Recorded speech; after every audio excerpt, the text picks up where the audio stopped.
Olá meus amigos, olá meus irmãos, a graça e a paz de Jesus seja com todos vocês.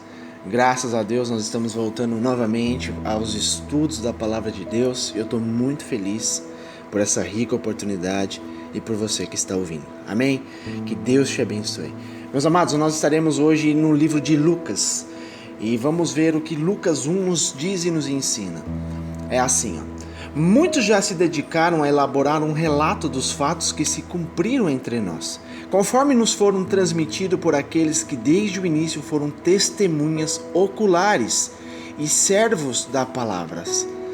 Eu mesmo investiguei tudo cuidadosamente, desde o começo, e decidi escrever-te um relato ordenado, ó excelentíssimo Teófilo, para que tenhas a certeza das coisas que te foram ensinadas. No tempo de Herodes, o rei da Judéia, havia um sacerdote chamado Zacarias, que pertencia ao grupo sacerdotal de Abias. Isabel, sua mulher, também era descendente de Arão. Ambos eram justos aos olhos de Deus, obedecendo de modo irrepreensível a todos os mandamentos e preceitos do Senhor. Mas eles não tinham filhos, porque Isabel era estéril, e ambos eram de idade avançada. E certa vez, estando de serviço a seu grupo, Zacarias estava servindo como sacerdote diante de Deus. Ele foi escolhido por sorteio, de acordo com o costume do sacerdócio, para entrar no santuário do Senhor e oferecer incenso. Chegando a hora de oferecer o incenso, o povo todo estava orando do lado de fora. Então um anjo do Senhor apareceu a Zacarias à direita do altar do incenso. E quando Zacarias o viu, perturbou-se e foi dominado pelo medo. Mas o anjo lhe disse: não tenha medo, Zacarias. A sua oração foi ouvida. Isabel, sua mulher, lhe dará um filho, e você lhe dará o nome de João. Ele será motivo de prazer e de alegria para você, e muitos se alegrarão por causa do nascimento dele, pois será grande aos olhos do Senhor. Ele nunca tomará vinho nem bebida fermentada, e será cheio do Espírito Santo desde antes do seu nascimento. Fará retornar muitos dentre o povo de Israel ao Senhor, o seu Deus. Irá adiante do Senhor no espírito e no poder de Elias, para fazer voltar o coração dos pais a seus filhos e os desobedientes à sabedoria do justo, para deixar um povo preparado para o Senhor. Zacarias perguntou ao anjo: como posso ter certeza disso? Sou velho e minha mulher é de idade avançada. O anjo respondeu: sou Gabriel, o que está sempre na presença de Deus. Eu fui enviado para lhe transmitir essas boas novas. Agora você ficará mudo, não poderá falar até o dia em que isso acontecer, porque você não acreditou em minhas palavras, que se cumprirão no tempo oportuno. Enquanto isso, o povo esperava por Zacarias, estranhando a sua demora no santuário, e quando saiu não conseguiu falar nada. O povo percebeu então que lhe tiveram uma visão no santuário. Zacarias fazia sinais para eles, mas permanecia mudo. Quando se completou seu período de serviço, ele voltou para casa. Depois disso, Isabel, sua mulher, engravidou e durante 5 meses não saiu de casa. E ela dizia: isto é obra do Senhor, ele fez. Agora ele olhou para mim com favor, para desfazer a minha humilhação perante o povo. No 6º mês, Deus enviou o anjo Gabriel a Nazaré, cidade da Galileia, a uma virgem prometida em casamento a certo homem chamado José, descendente de Davi. O nome da virgem era Maria, e o anjo aproximou-se dela e disse: alegre-se, agraciada, o Senhor está contigo. Maria ficou perturbada com essas palavras, pensando no que poderia significar esta saudação. Mas o anjo lhe disse: não tenha medo, Maria, você foi agraciada por Deus. Você ficará grávida e dará à luz um filho, e lhe porá o nome de Jesus. Ele será grande e será chamado Filho do Altíssimo. O Senhor Deus lhe dará o trono de seu pai Davi, e ele reinará para sempre sobre o povo de Jacó, e seu reino jamais terá fim. Perguntou Maria ao anjo: como acontecerá isso, se sou virgem? O anjo respondeu: o Espírito Santo virá sobre você e o poder do Altíssimo cobrirá com sua sombra. Assim aquele que há de nascer será chamado Santo, Filho de Deus. Também Isabel, sua parenta, terá um filho na velhice. Aquela que diziam ser estéril já está em seu 6º mês de gestação, pois nada é impossível para Deus. Respondeu Maria: sou serva do Senhor, que aconteça comigo conforme a tua palavra. Então o anjo a deixou. Naqueles dias, Maria preparou-se e foi depressa para uma cidade da região montanhosa da Judéia, onde entrou na casa de Zacarias e saudou Isabel. Quando Isabel ouviu a saudação de Maria, o bebê agitou-se em seu ventre, e Isabel ficou cheia do Espírito Santo. Em alta voz exclamou: bendita é você entre as mulheres, e bendito é o filho que você dará à luz. Mas porque sou tão agraciada a ponto de me visitar a mãe do meu Senhor? Logo que a sua saudação chegou aos meus ouvidos, o bebê que está em meu ventre agitou-se de alegria. Feliz é aquela que creu que se cumprirá aquilo que o Senhor lhe disse. Então disse Maria: minha alma engrandece ao Senhor, e o meu espírito se alegra em Deus, meu Salvador, pois atentou para a humildade da sua serva. De agora em diante todas as gerações me chamarão bem-aventurada, pois o poderoso fez grandes coisas em meu favor. Santo é o seu nome. A sua misericórdia estende-se aos que temem de geração em geração. Ele realizou poderosos feitos em seu braço, dispersou os que são soberbos no mais íntimo do coração, derrubou o governante dos seus tronos, mas exaltou os humildes, encheu de coisas boas os famintos, mas despediu de mãos vazias os ricos, ajudou a seu servo Israel, lembrou-se da sua misericórdia, com Abraão e seus descendentes para sempre, como disseram nossos antepassados. Maria ficou com Isabel cerca de 3 meses, depois voltou para casa. Ao se completar o tempo de Isabel dar à luz, ela teve um filho. Seus vizinhos e parentes ouviram falar da grande misericórdia que o Senhor lhe havia demonstrado e se alegraram com ela. No 8º dia foram circuncidar o menino e queriam dar-lhe o nome do pai, Zacarias. Mas sua mãe tomou a palavra e disse: não, ele será chamado João. E disseram-lhe: você não há nenhum parente com esse nome. Então fizeram sinais ao pai do menino para saber como queria que a criança se chamasse. Ele pediu uma tábua e, para a admiração de todos, ele escreveu: o nome dele é João. Imediatamente a sua boca se abriu, a sua língua se soltou e ele começou a falar, louvando a Deus. Todos os vizinhos ficaram cheios de temor e por toda a região montanhosa da Judéia se falava sobre essas coisas. Todos que ouviam falar disso se perguntavam: o que vai ser deste menino? Pois a mão do Senhor estava com ele. Seu pai Zacarias foi cheio do Espírito Santo e profetizou: louvado seja o Senhor, o Deus de Israel, porque visitou e redimiu o seu povo. Ele prometeu poderosa salvação para nós, na linhagem do seu servo Davi, como falara pelos santos profetas na antiguidade, salvando-nos dos nossos inimigos e da mão de todos os que nos odeiam, para mostrar a sua misericórdia aos nossos antepassados e lembrar a sua santa aliança, o juramento que fez ao nosso pai Abraão, resgatar-nos das mãos dos nossos inimigos para servi-lo sem medo, em santidade e justiça diante dele todos os nossos dias.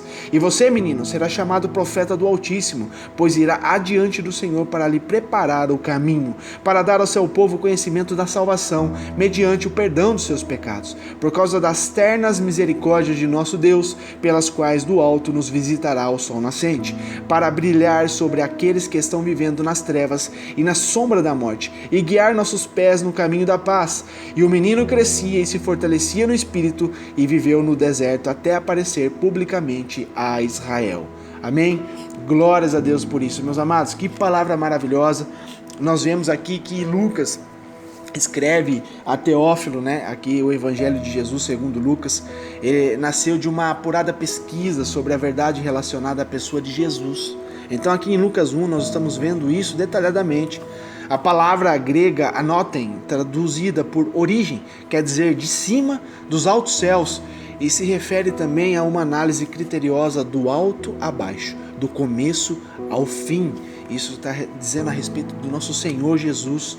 Então, Teófilo, que em latim, em grego, significa querido por Deus, ou aquele que ama a Deus, ele foi um militar de alta patente do exército romano, que, convertido ao Senhor Jesus Cristo, ele patrocinou ali uma pesquisa e a publicação desse relatório fiel sobre a vida e a obra de Jesus Cristo. Amém? Então a obra veio a tornar-se parte do cânon bíblico aqui. Nós dizemos livros inspirados por Deus no Novo Testamento e cujo propósito, assim como João 20, João 31, é proporcionado a seus leitores a plena certeza, meus amados, de quanto aos tremendos fatos relacionados à vida de Jesus Cristo e à nossa salvação eterna que está nele, né? Jesus diz claramente: vinde todos vocês, todos, né, para aceitar a salvação, aceitar o ato de Jesus Cristo por nós. E ele diz assim: eu estou à destra do Pai, né, para nós irmos até Ele. Ele é o caminho, Ele é a verdade, Ele é a vida. Então a nossa salvação está em Jesus Cristo. Amém? E a história aqui decorrendo na leitura, a gente vê que o anjo do Senhor aparece a Zacarias. Zacarias e Isabel, eles eram descendentes de Arão. Em virtude disso, Zacarias era sacerdote. Ele trabalhava no templo do Senhor. Eles eram um casal justo aos olhos de Deus. Justos aos olhos de Deus. Entenda isso, meus amados, para que nós sejamos também prudentes em tudo, sendo justo aos olhos de Deus, para que Deus venha nos abençoar. Embora fosse um casal temente a Deus, eles não eram plenos, sentia falta de gerar um filho, né? Isabel, ela era estéril e eles já estavam com idade avançada. É muito parecido com a história de Abraão e Sara. Eles eram avançados em dias, mas aqui também, como Deus abençoou Abraão com um filho, assim Deus também abençoou Zacarias e Isabel com um filho. E esse menino tem uma história muito especial, uma história muito fundamental, né, para preparar o caminho de Jesus. Esse foi o menino escolhido por Deus para que pudesse fazer essas obras. Então, olha só que interessante, quando o anjo Gabriel se apresentou a Zacarias dizendo sobre as boas novas, o que Deus iria fazer na vida deles, meus amados, tem uma grande diferença para o que aconteceu com Maria. Quando o anjo apareceu para Zacarias, ele duvidou. Ele não teve uma pergunta a respeito de, por exemplo, tirar a dúvida. Não, ele duvidou no coração. Então, assim quando Gabriel veio à terra para dar essa boa notícia a Zacarias, que Isabel ia engravidar, ele teve essa dúvida no coração. Por causa da dúvida, ele ficou mudo durante a gestação todinha. E a gente vê claramente que Gabriel lhe disse qual seria o propósito da vida, que seria a vinda de João. Deus deu detalhes de seu ministério e falou sobre o prazer de Deus nele. E Zacarias ficou perplexo com essa visão e com a notícia, mas ele duvidou. Isso gerou desconforto em Gabriel, que disse que ele ficaria mudo por causa dessa dúvida.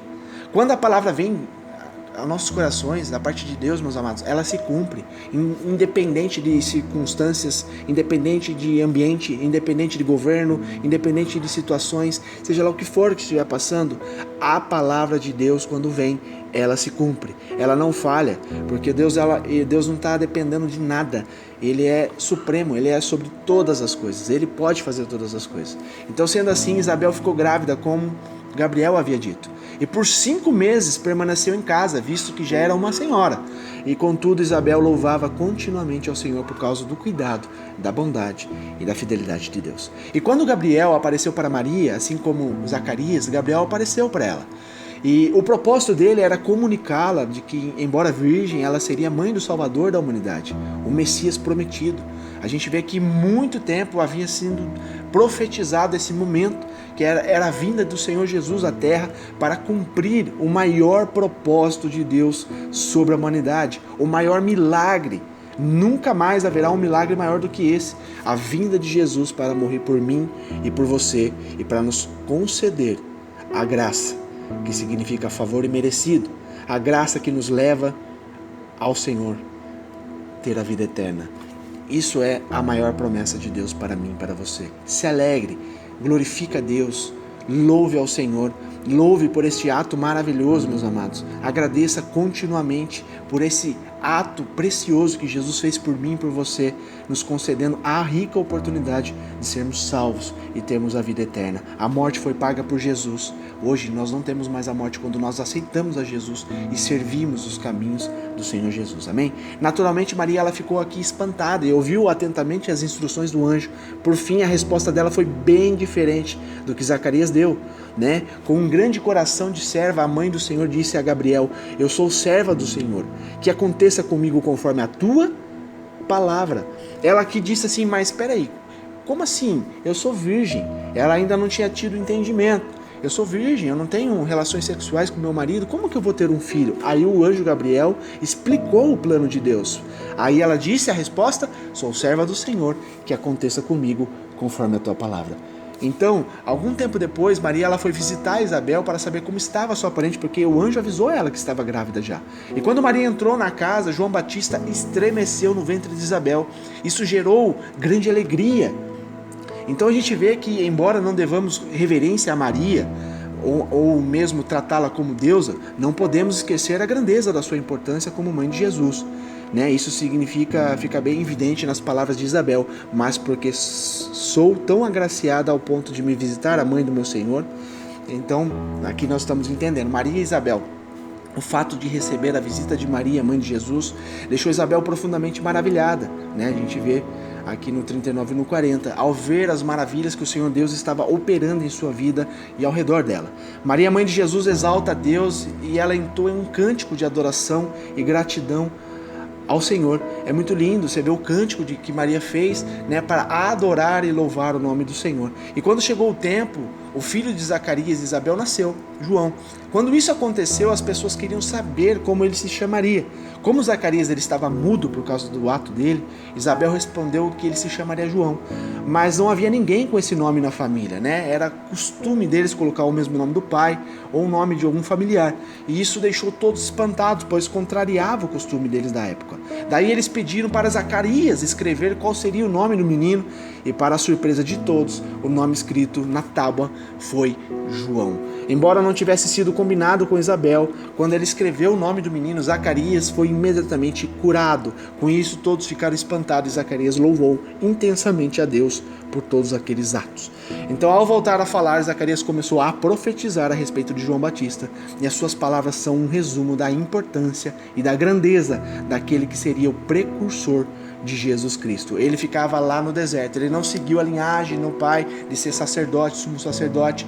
Não, ele foi um profeta que ficou no deserto, isolado, separado da família, ali dizendo, avisando, alertando o povo que se arrependesse, pois a vinda do Messias estava próximo, né? Então, meus amados, hoje nós também, eu como um profeta do Senhor, eu tenho que alertar a todos vocês, meus amados, cuidem do teu coração, cuidem da tua vida espiritual, cuide da tua casa, esteja atentos para os sinais que estão acontecendo, meus amados, a vinda do nosso Senhor Jesus pela segunda vez, que é a última vinda de Jesus agora é para buscar o povo, meus amados, não tem mais, né? Posterior a isso não tem mais nada, agora é a última vinda de Jesus, deixa muito claro, né? Quando os discípulos perguntam a Jesus quando é que isso acontecerá ao fim dos tempos, e o Senhor deixa claro alguns sinais que haveriam de acontecer para que seria o início das dores, o início de todas as coisas, e isso já vem se acontecendo há um bom tempo, meus amados. Venhamos ficar atentos que nós temos que hoje, mais do que tudo, meus amados, mais do que riqueza, mais do que bens materiais, mais do que passeios, alegrias da carne, mais do que tudo isso, meus amados, devemos buscar o arrependimento pela nossa casa, arrependimento pela nossa nação, o arrependimento para que Deus possa se compadecer do povo, meus amados, e salvar o máximo de vidas possível. Nós temos que nos prostrar e nos humilhar ao Senhor, clamando pela sua misericórdia nos dias de hoje. Sabemos que muitas vidas estão sendo ceifadas, muitas, meus amados, algumas recolhidas também antecipadamente por Deus recolhendo já o teu povo, Deus ceifando outras vidas também, meus amados. Nós temos que ter o discernimento que está se cumprindo tudo que Deus já tinha dito há muito tempo atrás. Então, meus amados, a segunda vinda de Jesus está muito próximo, e aquele que não estiver guardando a tua casa, como ali a parábola das virgens, ali a parábola das mulheres prudentes, né? Tinha 5 prudentes já se preparando para a vinda do noivo, e outras cinco ali estavam despreparadas, elas não estavam nem com azeite. E o que acontece, meus amados? 5 ficaram e 5 foram embora. Nós temos que ter um entendimento que se nós não guardarmos a nossa casa, não guardarmos o nosso coração e continuarmos vivendo caminhos, né, que contradiz a palavra de Deus, meus amados, nós ficaremos. E, meus amados, não tem coisa pior do que perder a vida eterna. Então, ainda está sendo dito pelos profetas, ainda está sendo dito pelos grandes homens e mulheres de Deus. Muita gente ainda são íntegra em dizer a verdade, a palavra de Deus.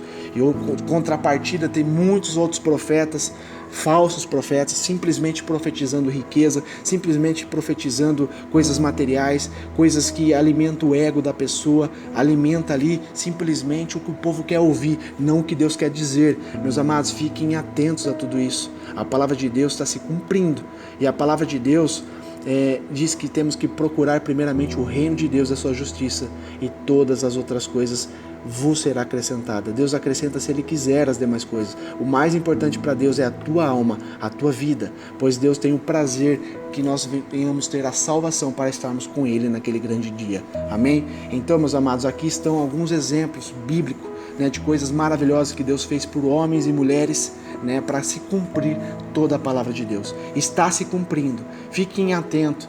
Comecem a ler a Bíblia, se aprofundar em conhecimento, porque Deus fala muito claramente que o povo só perece por falta de conhecimento. Então, se você tem o conhecimento das Escrituras, você não deixa ser enganado por falsos profetas. Se você tem conhecimento das Escrituras e sabe o que Deus faz, como é buscar a Deus, como encontrar a Deus, você tem resposta para todas as suas dúvidas. Você tem resposta para todas as suas necessidades. Você tem um Deus que pode sim sanar todas as suas dificuldades. Sim, pode alcançar a tua vida e te conceder uma bênção. Entenda? Desde que essa bênção esteja na vontade de Deus. Amém? Que Deus te abençoe, que Deus te ilumine com essa palavra maravilhosa e que você possa meditar nela dia e noite. E Deus vai te trazer a revelação. Amém? Que Deus te abençoe.